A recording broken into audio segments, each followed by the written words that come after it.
before COVID, I think. Hey there, YouTube viewers. We're on Old Montreal's Old Port waterfront. In that area, in the middle of the screen, is what we see, or what we call Habitat 67.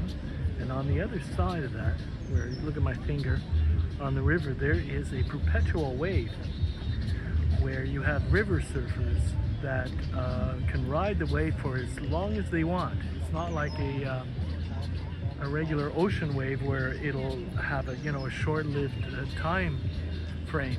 The perpetual wave is constantly going. It never changes. So basically you can, with a river board, you can do a lot of maneuvers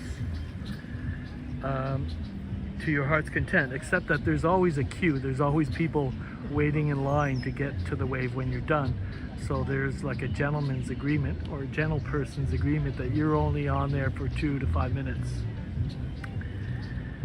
And over there, that is a sculpture, an outdoor sculpture by the famous sculptor Alexander Calder. Now, if you're thinking, wait a minute, does that name rings a bell?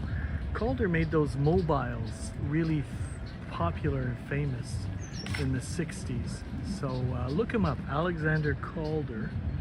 Let me see if we can zoom in. And what's interesting is that every Sunday,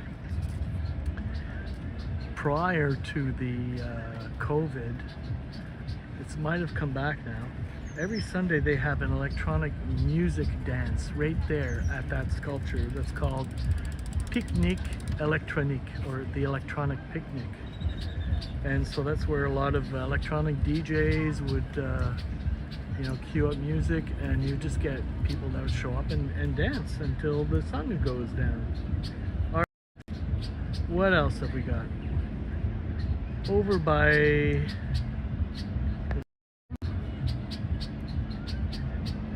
why can't I? Oh, there it is. So right there, do you see that? That is Buckminster Fuller. That's quite a mouthful, right?